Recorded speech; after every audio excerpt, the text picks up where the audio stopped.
Katubia Westlanders, my name is Mo Fisher and welcome back to the Lost Holotapes channel, where we delve into the depths of the Fallout lore, dissecting in detail the history of factions and settlements. As you may have guessed, today's episode will be terrifying, controversial and emotional, as we are about to discuss the newly released first season of the series on Amazon, peeling back this onion layer by layer. And oh boy, it was something.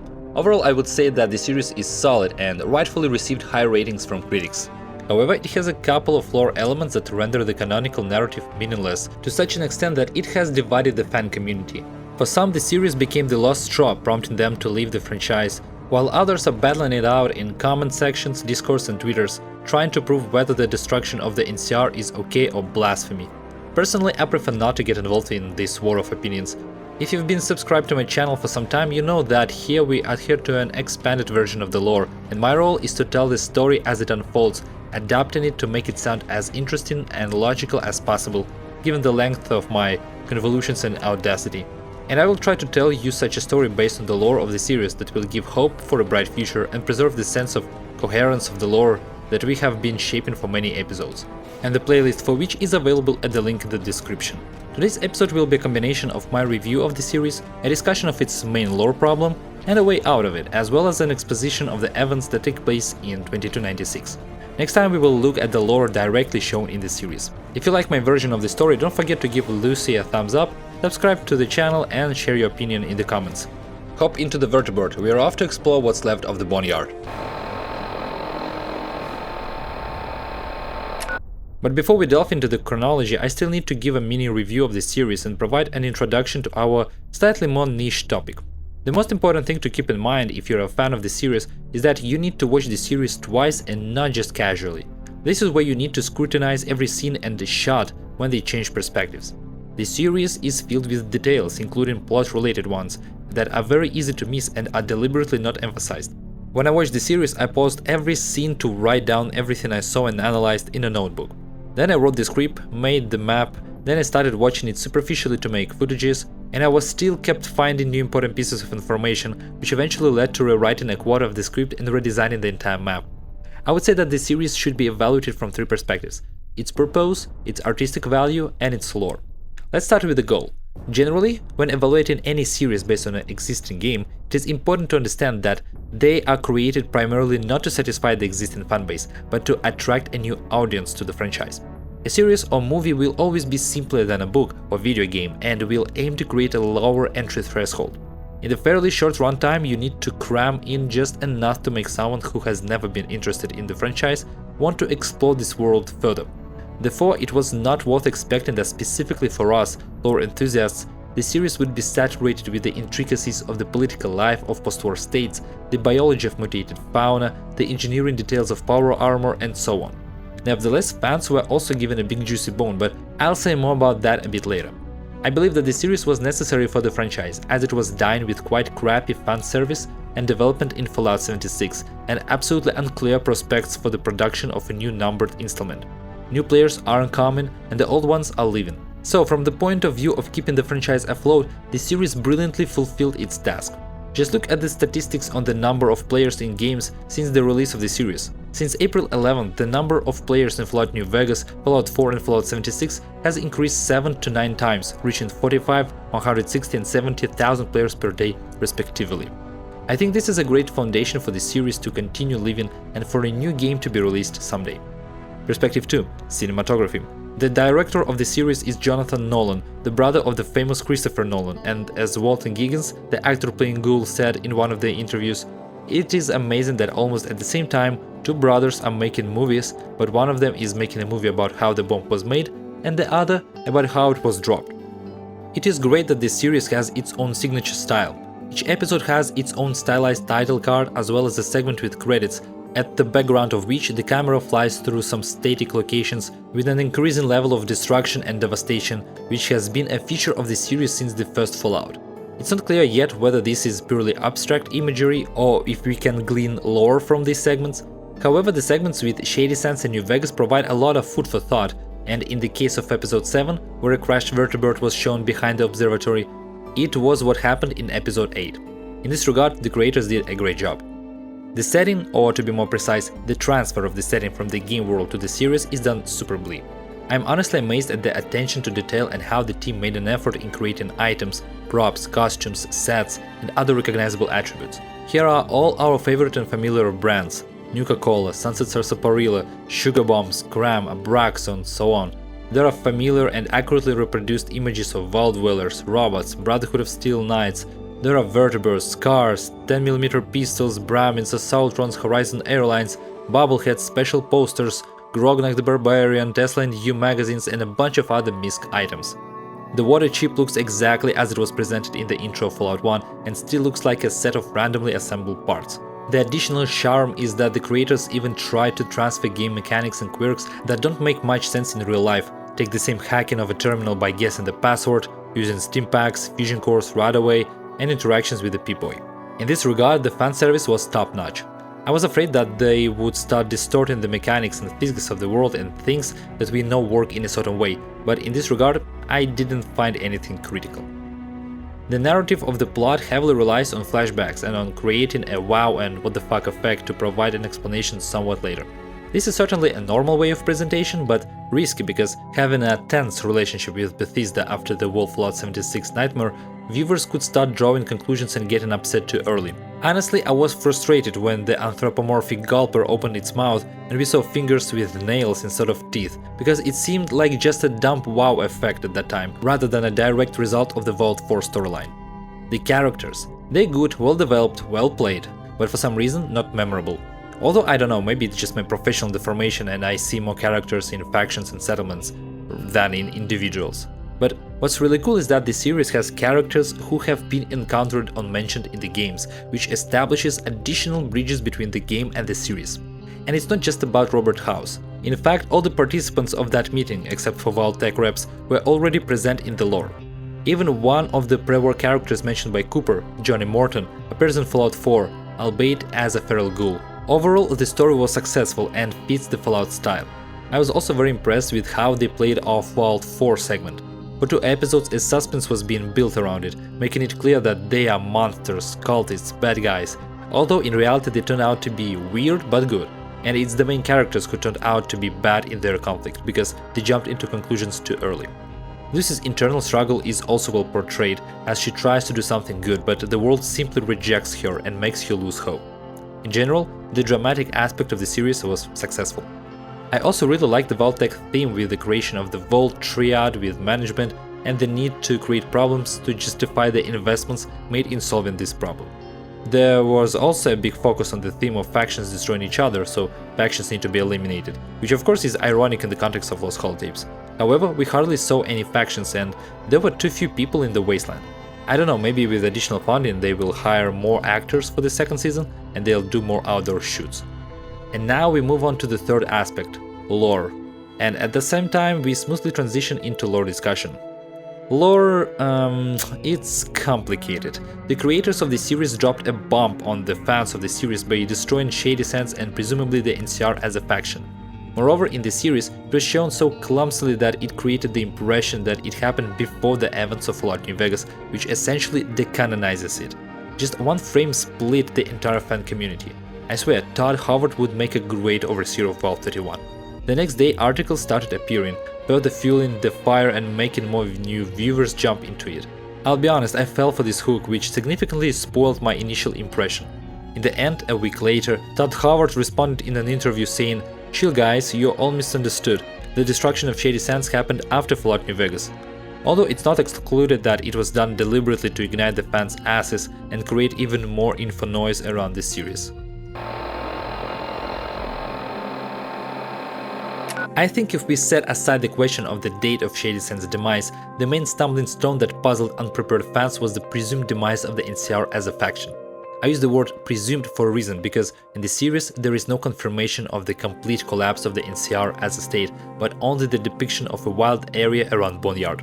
I'm convinced that at this moment we cannot assert anything definitively, because there are too many variables and factors in this system, both accounted and unaccounted for. Depending on the canonicity of the events of Fallout New Vegas, the NCR may be in a very dire state, as a state.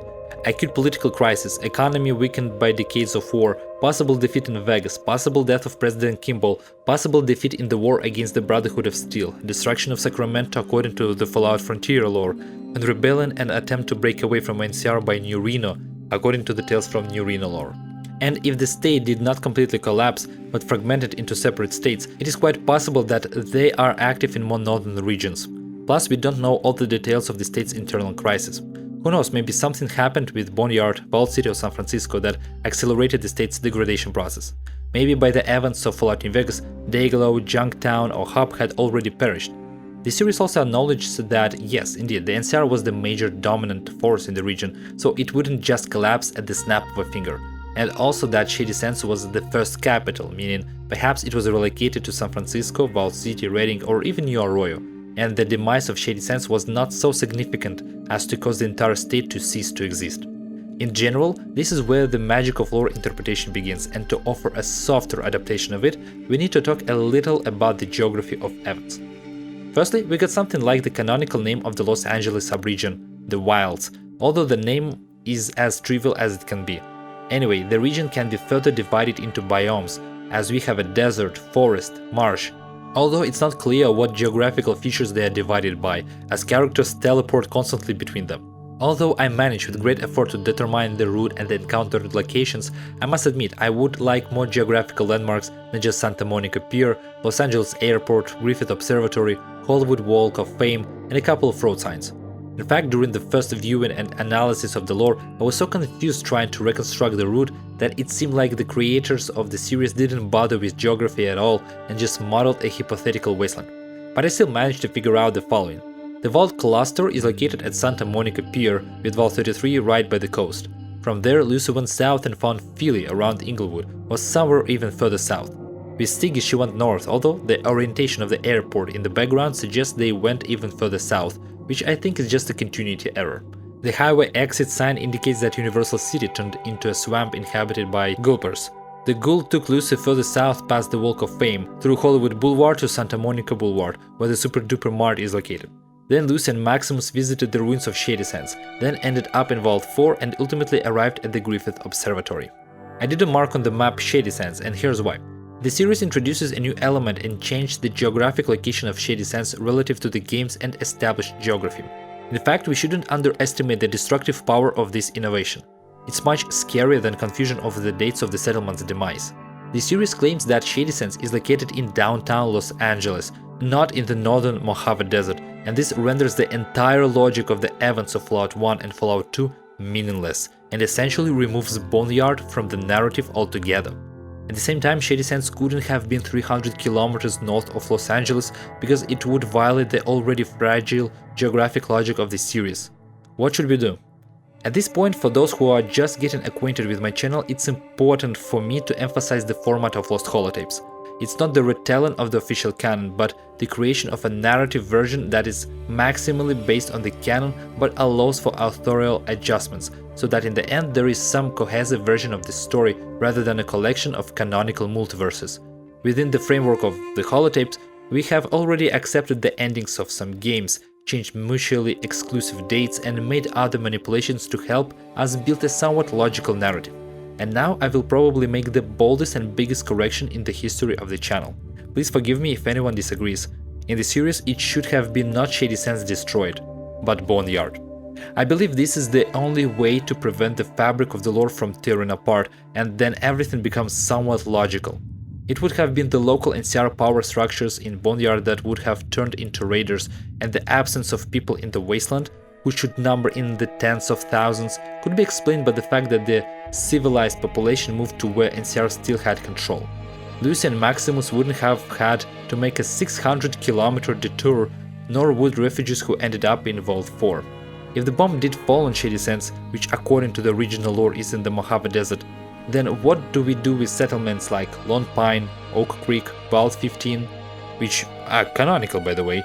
What happens to Junktown, Hub, the same Santa Monica and other settlements south of Shady Sands if all these lands have become wild? If Boneyard perished, then all these questions disappear. Furthermore, we can localize the loss of NCR territory. Boneyard, the Gunrunner's fortress, and possibly even the Maxon state would be lost. Since the Maxon State and Boneyard are separated from the main NCR territory by the Santa Monica Mountains, maybe the NCR border could run along them now? I would leave Dayglow and the Cajon Pass under NCR control for now because things are too unclear and we have to wait for the second season for updates. It is also amusing that the section on the serious events on the Boneyard page on the fandom is empty. Well, what else can you write there if now the question arises whether Boneyard existed at all, if instead of it there's Shady Sands? In general, putting it all together, in the narrative of the holotapes, for now I will use Boneyard as a destroyed settlement, where the NCR will still exist. I probably need to prepare for the fact that I'll have to re-release some episodes in the future. Episodes dedicated to the lore of Fallout New Vegas and mods based on it will heavily depend on the second season, which will be released at least a year from now. I have a feeling that when the second season comes out, we'll get another mini nuke thrown our way, and we'll have to reshape the narrative again, but there's nothing we can do about it. And on that note, we finally move on to the analysis of the lore in the traditional format of the Lost Holotapes. I won't go episode by episode jumping like an antelope through flashbacks, but instead I'll analyze the lore chronologically. This certainly won't help me convey all the plot twists, but I think you've all watched this series already and have been thrown into the ditch on those road turns. We start our acquaintance with Cooper Howard, a successful actor in the Western genre who served in Anchorage and participated in battles against the communists. He has a wonderful life. He owns a fortune, is married to Barbara Howard, who works at Valtech, and is raising a daughter, Janie Howard. His career gets a new direction when Valtech manager George Yaffe offers Cooper to become the face and mascot of the corporation. It is Cooper who becomes the performer of the role of our favorite guy in the blue and yellow jumpsuit. Cooper also appears in advertisements for vaults, notably Vault 4. It is the year 2075/2076.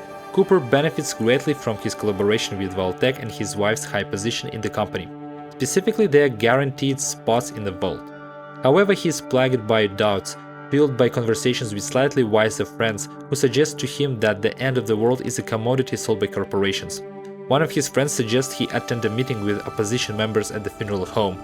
Cooper, torn by the feeling that he might be blinded by his own fate, forces himself to show up at the place, where he meets Miss Williams, a lecture reader. Cooper cannot bear her narrative, which doesn't fit into his worldview, and tries to leave. However, Miss Williams implies that she knows much more about his wife's activities than he does, and suggests he bug his wife's Pip-Boy. In reality, Miss Williams was a scientist trying to achieve cold nuclear fusion, but she cannot complete her research because Valtech buys out the companies she works for. I'm not a nuclear physicist, but to me cold nuclear fusion sounds like almost internal engine. If there's anyone willing to give a brief explanation, feel free to do that in the comments. Cooper is torn between trusting his wife as the keeper of the hearth and distrustful of her as a Valtech employee.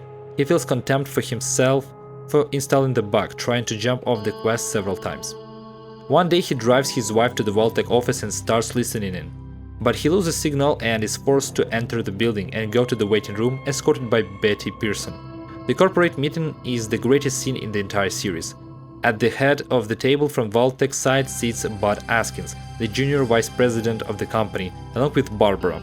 Also in the room are Robert House, president of Robco, Frederick Sinclair, head of Big Mountain and the owner of Sierra Madre, Julia Masters, Repcon's chief of finance who was mentioned in the notes in Fallout New Vegas, and Leon von Felden, head of Mariposa Base representing Vestech, who was also mentioned in Fallout 1 lore. Corporate representatives discuss investment issues and joint projects. Cooper is disappointed to hear what they are saying because they prioritize enrichment over human lives. At some point, all present begin to argue, and Barbara interjects, starting to talk about what she thinks about her daughter's future, and then blah blah blah, bombs need to be dropped by themselves to justify investments in hypothetical end of the world. Cooper's friends were right, the end of the world is a commodity and war never changes. Barbara briefly talks about the Vaults project and suggests that corporations buy part of them to test their own projects and do nonsensical stuff just to maintain the spirit of competition and to answer the question which corporation's vaults will be more successful. And then it began. Julia suggests the idea of a vault run by a milkman robot, as well as separating children from parents, which probably refers to Vault 29. Leon suggests creating supermutants from illegal immigrants, which likely hints at Vault 87. Frederick suggests an overcrowded vault so that people fight for resources and the strongest survive, which probably refers to Vault 27 in Fallout Sonora, as well as using psychotropic substances in the ventilation, which apparently refers to Vault 116.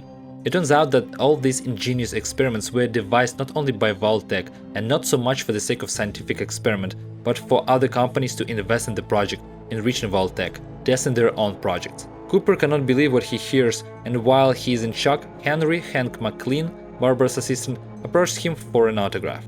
By the way, Bud Askins also has his own project, Bud's Bots. The essence of the project was that Bud trained Vault-Tec employees and prepared them to be frozen in cryogenic chambers, periodically awakened to lead the Vault Dwellers.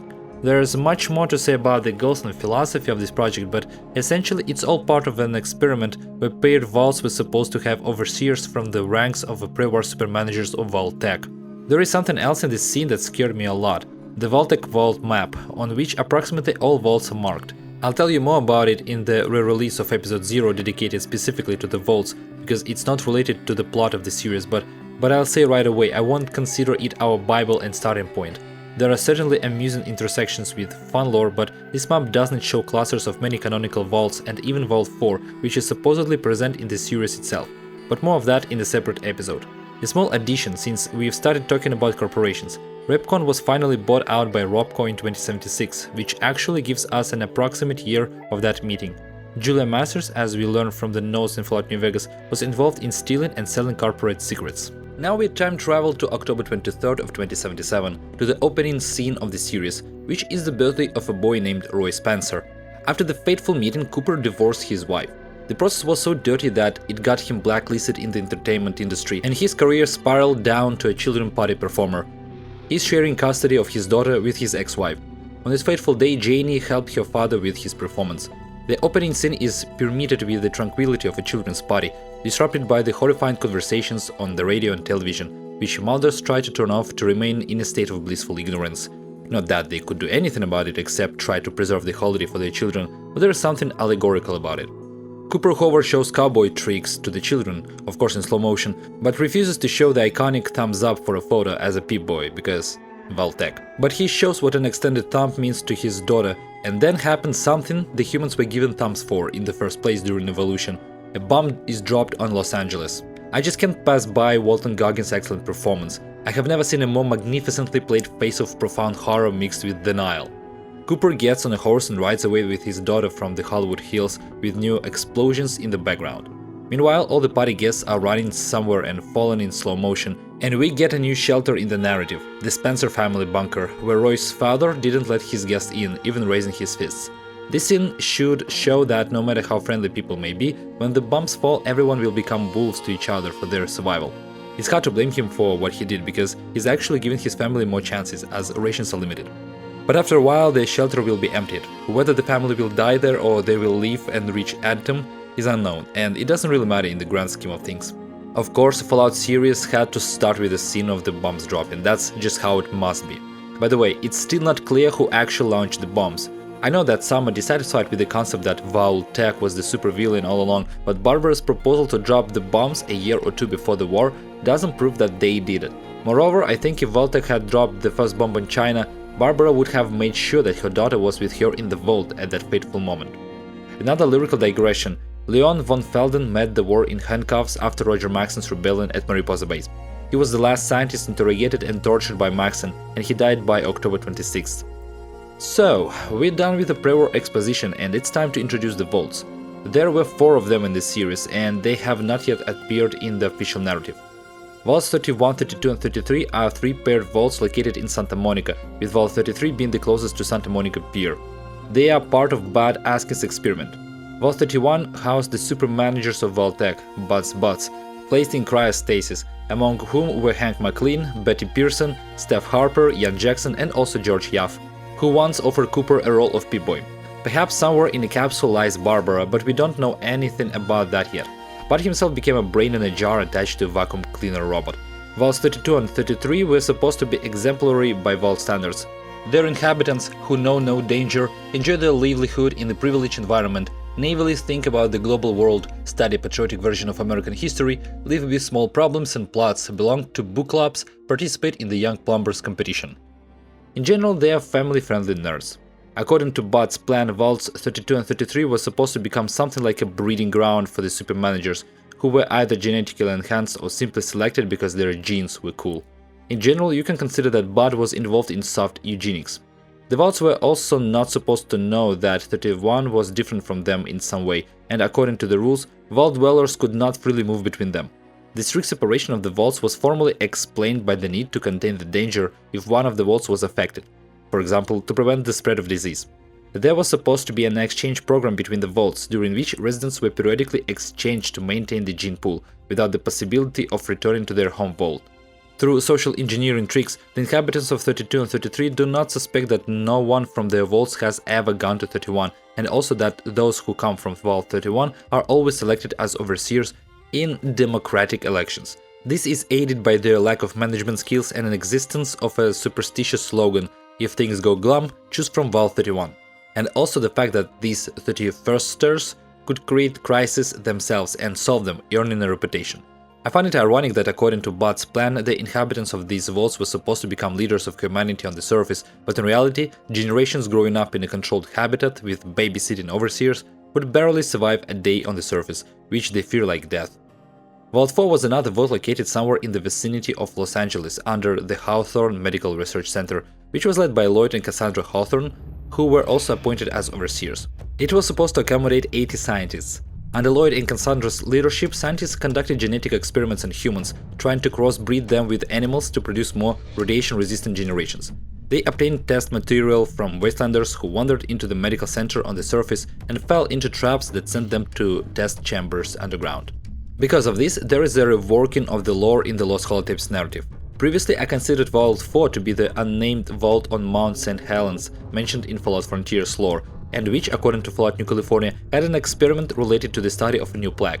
I don't know if anything additional will be said about this vault in the future reissue of Fallout Frontier, but at the moment I'll decide to assign it the number 14, taking it from the vault that was mentioned in Fallout New California and had poorly developed lore that sounded like this. Vault 14 is located in the Sierra Nevada mountains and has a fake gear door. And that's it. Vault 31 in our narrative was part of a series of 4 vaults dedicated to the age of the subjects and was located in the town of Pueblo, Colorado. The inhabitants of the vault were supposed to be no younger than 90 years old. I have no other number to possibly assign to this vault because all nearby numbers are taken and the experiment is not that great, to be honest, so we'll abolish it too. Vault 32 was mentioned in the lore of Fallout New California and was part of the same age series, but then we gave it the free number of 28. Vault 32 was also mentioned in Fallout Frontier and was supposed to be a refuge only for doctors. We'll assign it the number of 35, which is currently unclaimed. Sometime after the war, Vault 4 falls. This happened earlier enough as Lloyd and Cassandra were still overseers, and they don't even look grey-haired. By this time, they had managed to create gulpers, giant hybrids of humans and axolotls with fingers in their mouths. At some point, the subjects in their underground laboratory staged a rebellion and released the creatures, including these very gulpers, one of which ate the notorious scientists. The subjects, many of whom already had genetic mutations, an extra nose, an eye, remained living in the vault. They couldn't help many of their comrades, so they placed them in cryo chambers in hopes of thawing and curing them of their ailments. In February of 2095, there is a mechanical breakdown in Vault 33. Vault 31 helps to fix it. In 2109, George Yuff, Bud's Bud from Vault 31 is thought and appointed overseer of Vault 33, but he only lasts 1 term. The series introduces several dates in the history of the NCR, but we won't accept them in our narrative.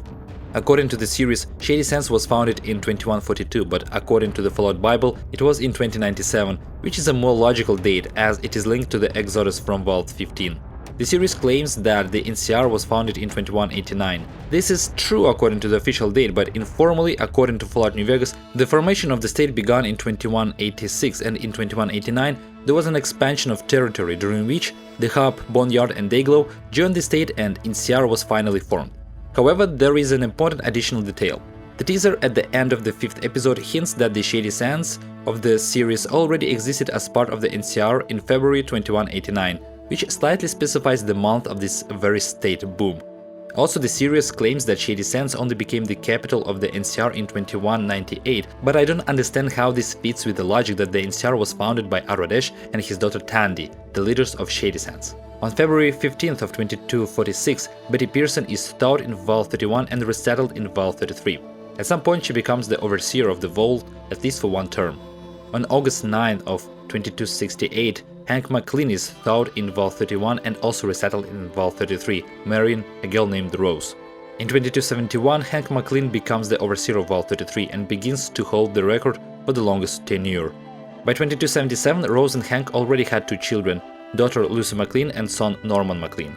Rose McLean was an intelligent woman. She notices that someone has tapped into the vault's water supply system from the outside, indicating that the wasteland is already inhabited by people. She tries to discuss this with Hank, but he brushes her off. Driven by curiosity and disappointment due to Vault-Tech's lies, she takes her children and escapes from the vault. On the surface, she finds the nearest town, which, in our version of history, will be considered Boneyard. There she meets Lee Moldaver, an NCR army officer who's actually the Prewar scientist Miss Williams, trying to conduct a cold fusion experiment. The series doesn't reveal how she managed to survive the last 219 years, but presumably this will be explained in the next season. According to the lore of Fallout New California, Santa Monica as a settlement within NCR existed in 2261.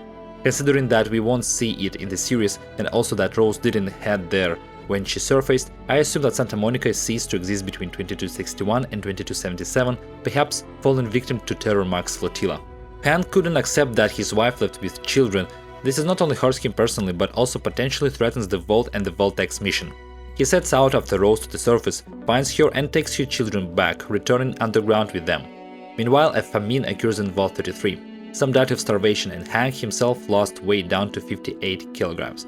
It's possible that this was Hank's artificial incident to firstly win the upcoming elections and secondly to stage the death of his wife Rose, whom he allegedly buried with Betty Pearson. Also in this 2277 year, something called the Fall of Shady Sands occurs. The lore doesn't reveal exactly what happened, but I assume the result was an exodus of population from this area, which may be evidenced by the fact that they didn't even bother to return a sufficiently old but valuable book to the city library. Perhaps there was a severe local political crisis, or the local economy collapsed, or maybe the city was raided by raiders. In any case, the emphasis is on the fact that it was a problem specific to the city, not the entire NCR. By 2284, the NCR takes control of the Griffith Observatory overlooking Hollywood, with Lee Moldaver becoming its leader. The observatory housed a machine capable of initiating the process of cold nuclear fusion in its depths, but only when activated with the Vault-Tech Administrator code. We have already acknowledged that the bomb drop, according to Todd Howard, occurred after the events of Fallout New Vegas, but the question arises, when exactly? This is important for the holotapes because we already have fan mods in our narrative, the events of which presumably take place in 2283 at the minimum, assuming that the NCR, victorious in Vegas, advanced into Arizona. I'll take 2284 as the year of the bomb's drop to give us a small time gap. There's of course the potential risk that the NCR ending won't be canonized in the future, which will require us to revise fan modes like War Trash, the Overseer series, and the Tales from New Reno series. But until anything is confirmed, I won't make adjustments to the New Vegas narrative. Now, let's return to the topic of the bomb drop. The mission of Bud's Bots was not only to babysit the Vault Dwellers, but also to destroy the emerging civilization on the surface, because according to Bud's plan, the residents of Vaults 32 and 33 were supposed to become monopolists in the wastelands. It's not very clear why Hank's predecessors didn't do anything about the growing NCR, but it's entirely possible that no one left the Vault until Rose did, and the idea of destroying competitors was suggested to Hank after his report. Anyway, Hank somehow finds and detonates a nuclear charge on Boneyard. Once again, I emphasize that we use it in the narrative instead of Shady Sands. Many people died in the explosion, and instead of a settlement, there remains a huge radioactive crater. Hiding in a milk vending machine, a boy named Maximus survives the explosion, found by a Brotherhood of Steel Knight exploring the ruins. He takes the boy with him. Maximus admires the knight in armor and wants to become as big and strong as him. Many refugees stumble upon the Hawthorne Medical Center, under which they discover Vault 4, which welcomes them with open arms and allows them to assimilate. However, psychologically traumatized refugees establish a cult at Vault 4 in honor of the fallen settlement residents, performing ritualistic blood and ash smearing and praising Lee Moldaver, calling her the Flame Mother. The residents of Vault 4 accept this with understanding, and the Vault becomes home to people with all sorts of weird, both physical and mental. As for Moldaver herself, she and the surviving part of the army relocate to Griffith Observatory. This group will later become a faction somewhat in between raiders and militia, seeking revenge against Vault-Tech and anyone affiliated with them. Rose McLean, after receiving a dose of radiation, turns into a feral ghoul, whom Moldaver takes with her. Also on the ruins of Boneyard, the government gang forms, essentially playing the role of regulators, posing as sheriffs and extorting local businesses, farms and other small settlements in the area. They are at odds with Moldaver's raiders. If we assume that Boneyard perished, then the gun runners based at the fortress most likely would have perished too, as well as the settlement of Irvine. Maybe Gunrunners physically survived this incident and evacuated deeper into NCR's lands, but this territory was lost to the NCR, so their status would change in any case. 10 years have passed. By this time, Stephanie Harper had been awakened from stasis and settled in Vault 33. On March 17th of 2294, there was an exchange between Vaults 32 and 33. 33 provided seeds for planting to 32, while 32 provided slightly different seeds and gave them a male named Bert, who became Stephanie's husband. Not only Rose and Vault 33 began to suspect something. Vault 32 made progress in its investigation and almost completely uncovered the meaning of Bud Askin's experiment. Soon after Stephanie and Bert's wedding, they staged a rebellion, torturing their overseer Ian Jackson to death and attempting to break through the doors into Vault 31. Some of the residents killed each other, some committed suicide, but I think the vault was completely destroyed when Bud dispersed some poisonous gas or something similar, because it can be said for sure that those who tried to break into Vault 31 died a non-violent death. But to be honest, I don't know if it's worth having a battle royale just because your overseer is a highly qualified manager specifically trained for this position. And there's food, water and electricity, so what's to be mad about? By 2296, a settlement called Philly emerged in the wasteland. It is built from buses, cars, fuselages and other debris resembling Megaton or Junktown. There are two theories describing the etymology of the name. Either it comes from the word landfill, or it is located on the site of the Prewar town of Fillmore, California, which is not very far. However, if you pay close attention to the hero's route of movement, you'll notice that Philly is located south of Los Angeles International Airport, which is emphasized as a landmark both in the series scenes and in the credits flyover. By 2296, the Brotherhood of Steel on the East Coast is still active. They actively train new members of the Order, recruiting them from the wasteland as well. By the beginning of the series, they have a bootcamp likely somewhere in the central part of California. It is known that by 2296, the Enclave is still active. I'm not happy about this. I believe that introducing the Enclave into the series narrative is necrophilia, and the Enclave should have been left in the grave under Washington. But nevertheless, the Enclave has at least one research colony, which is located somewhere clearly north of California. There is a scientist named Siggy Wilczek in the Enclave. In particular, he is involved in experiments with puppies. I actually laughed at the beginning of the second episode. They show us puppies, how cute they are, how small their paws are, and then suddenly BAM! Into the oven. Animals' deaths are always sad, of course, but this scene very effectively brings the viewer down to earth, demonstrating the moral detachment of an extremely cruel post-apocalyptic world. Siggy develops an emotional attachment to one puppy and saves him, lying about his weight and naming him 4 after part of his designation number. When the puppy grew up, Siggy took him out of the lab and hid him in his room, continuing to train him. Siggy was a very talented scientist. He achieved what every nuclear physicist dreams of. He created cold nuclear fusion technology in his bedroom. He had contact with Moldaver and she offered him to defect to her and use this technology for the benefit of civilization restoration. Siggy hid the component he developed, which is the season's MacGuffin, in his head. The next morning, an Enclave administrator visited him, apparently noticing Siggy sleeping over the work from exhaustion and some whiskey, and found the dog and the scientist's unauthorized research. He activated the alarm, but 4 mauled him. Siggy and the dog had to hastily flee from the colony. In December of 2296, Lee Moldaver's raiders discovered and infiltrated the empty and full of mummies of Vault 32 using Rose Pip-Boy. They were informed about the experiments of the vaults, about Hank and about Lucy. They also knew that an exchange event between Vaults 32 and 33 was imminent, so they prepared for the ceremony, taking a shower and changing into jumpsuits. And finally, we are getting to the main storyline of the series, beginning in late December 2296.